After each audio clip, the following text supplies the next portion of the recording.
ବିରି ଚାଷ ହୁଏ ଜାଣିଛ ତ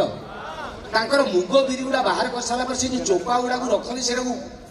ବୋତି ଭାଡି ବୋଲି କହନ୍ତି ବୋତି ଜାଣିଛ ତ ଗୋଟେ ବୋତି ଭାଡି କୁକୁର ଅଛି ସେଇଟା ଗୋଟେ ପରୀକ୍ଷାରେ ପଡିବ ମନେ ରଖ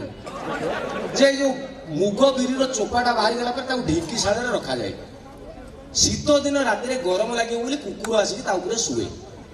ରାତିରେ ଷଣ୍ଢ ଆସିକି ତାକୁ ଖାଇବ ଷଣ୍ଢ ଯେତେବେଳେ ଖାଇବ ଏ ସାରା କୁକୁର ଭୁକିବ କାଇଁ ଖାଉଛୁ ତୁ ଷଣ୍ଢର କହିବା କଥାଟା ହଉଛି ତୁ ଖା ଯଦି ନ ଖାଉଛୁ ମତେ ଖାଇବାନି କି ଦେ ତୁ ତ ଖାଉନୁ ମତେ କାହିଁକି ରାଗୁଛୁ ଇଏ ଯୋଉ ଟୋକା ଯୋଉଗୁଡାକ ସେଟିକି ନାହିଁ ତାଙ୍କ ପରିସ୍ଥିତି ବୋତି ଭାଡି କୁକୁର ନିଜେ ପାରିଲେ ନାହିଁ ନିଜେ ପଟେଇ ପାରିଲେନି କିଏ ଗୋଟେ ପଟେଇଲେ ତାଙ୍କ ଦିହରେ ବି ଯିବ ନାହିଁ ସତରା ତାଙ୍କ ଘର ଝିଅ ତା ସାଙ୍ଗରେ ତୋର କଣ ହଉଛି ତୁ ପଟା ତୁ ତ ପାରୁନୁ ଅଯୋଗ୍ୟ ସିଏ ତାଙ୍କର ଗୁଣ ହଉଛି ସେ ଖାଲି ଦେଖିବେ କିଏ କୋଉଠି କେତେବେଳେ କେତେ ଥର ତମର କଣ ସମ୍ପର୍କ କାଳିଆ ବୋଲି ଗୋଟେ ଟୋକା ଥିଲା ଏଇଟା ଶୁଣନ୍ତୁ ଭଳିଆ କାଳିଆ ବୋଲି ଗୋଟେ ଟୋକା ଥିଲା ତାର ସେମିତି ସେଟିଂ ଫେଟିଂ ଟୋଟାଲ ନାହିଁ ସିଏ ଖାଲି ଘୋରି ବୁଲୁଛି କାହାର କୋଉଠି କଣ ଏମିତି ଦେଖୁଛି ତାର ଗୋଟେ ସାଙ୍ଗ ଅତି ଇଣ୍ଟିମେଟ୍ ଫ୍ରେଣ୍ଡ ଜଟ ସିଏ ଗୋଟେ ଜାଗାରେ ପଟେଇ ଦେଇଛି ମାନେ ତା ସିଏ ଗୋଟେ ସେ ସ୍ତ୍ରୀ ଝିଅ ନୁହେଁ ଭାଉଜ ସେ ଭାଉଜଟି କଣ ହଁ କାଳିଆ ଭାଇ ଜାଣି ଧନ୍ୟବାଦ ହେଲି ତମ ହଁ ଆଚ୍ଛା ଏଇଟା ଶୁଣନ୍ତୁ ସିରିୟସ୍ କଥାଟା ସିଏ ଯୋଉ ପଟେଇଛି ସିଏ ହଉଛି ନୂଆ ବାହା ହେଇଥିବା ସ୍ୱାମୀ ସ୍ତ୍ରୀ ଦି ଜଣ ସ୍ୱାମୀ ବାହାରେ ଚାକିରି କରୁଛି ସେ ମାସରେ 3 ଦିନ 4 ଦିନ ଘଣ୍ଟା ଆଉଛି ତାର ପଳଉଛି ଭାଉଜ ଏଠିଆ ଜଟ ସେଇଠି ସେଟିଂ କାଳିଆ ଦେଖିଦେଲା ଆଉ କାଳିଆ ଦିହରେ ଯିବନି ବୋତି ବାଡି କୁକୁର ସିଏ ଜଗିଲା ଦିନେ 11ଟା ବେଳେ ଜଟ ପଶିଛି ଜଗିଲା ଦୁଆର ମୁହଁରେ ଆଉ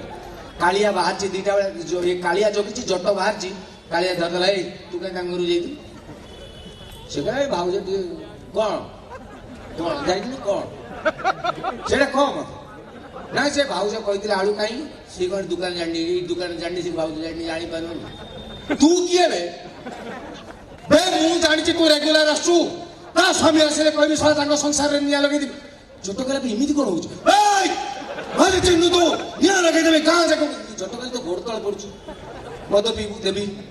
ଖାଇବୁ ଦେବି କିଛି କହ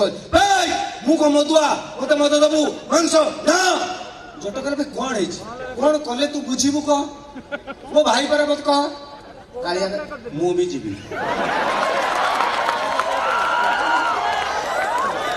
ଜଟ କହିଲା ନା ସେଇ ଟାଇପର ନୁହେଁ ସେ ଗୋଟେ ସେଇ ଟାଇପର ତା ସ୍ୱାମୀ କହିଦେବି ନିଆଁ ଲଗେଇଦେବି ଜଟ କହିଲା ର ଦେଖିବା ଆଉ ଯାଇ ଭାଉଜ କହିଲା ଭାଉଜ ଦେଖ ଆମ ତମର ମୋର ଏଇ ଯୋଉ ପବିତ୍ର ସମ୍ପର୍କ ତା ଭିତରେ ସିଏ ସାରା ନିଆଁ ଲଗେଇଦେବ ତମ ସ୍ୱାମୀ ପାଖରେ କହିଦେବ ଭାଉଜ କହିଲେ ମୁଁ କଣ କରିବି ଲୋ ମରିଗଲି ତମକୁ ମନା କରିଥିଲି ତମେ ଏମିତି ଆସି କରିବି କଣ କରିବାକୁ ଭାଉଜ କହିଲେ ଥରେ ଡାକ ଫାଷ୍ଟ ଟାଇମ କାଳିଆ ଯାଇଛି ଜଟ ସାଙ୍ଗରେ ତାଙ୍କ ଘରକୁ ଭାଉଜ ନମସ୍କାର ନା ହଁ ଇଏ ମୋ ସାଙ୍ଗ କାଳିଆ ହଁ ଭଲ ବସୁନ କଣ ଖାଇଛ ମୁଁ ସକାଳେ ପଖାଳ ଖାଇଥିଲି ଆଳୁ ଭଜା ହେଇଥିଲା ଏତିକି ଜଷ୍ଟ କଥା ଏତିକି କବାଟ ଠକ୍ ଠକ୍ ସ୍ୱାମୀ ଏଣ୍ଟ୍ରି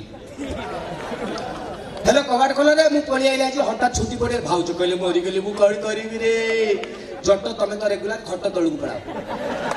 ଜଟ ଖଟ ତଳେ ପଶିଗଲା କାଳିଆ କହୁଛି ମୁଁ ଫାଷ୍ଟ ଟାଇମ ମୋର ଏକ୍ସପିରିଏନ୍ସ ନାହିଁ ମୁଁ କଣ କରିବି କୁହ ତମେ ଆଟୁକୁ ପଳା ଆଟୁ ଜାଣିଛ ତ ଏଇ ଘର ଉପରେ ପଟା ପଡିଥାଏ କାଳିଆ ଆଟୁକୁ ପଳେଇଲା ଭାଉଜ ସ୍ୱାମୀ ପଳେଇ ଆଇଲେ ଭାଉଜ କହିଲେ ଭଲ ନା ସବୁ ତମେ କଳା ପଡିଗଲଣି ଦେଖିବ ଭୁଲ ଯେତେବେଳେ କରିଥିବ ସେତେବେଳେ ଅଧିକ ପ୍ରେମ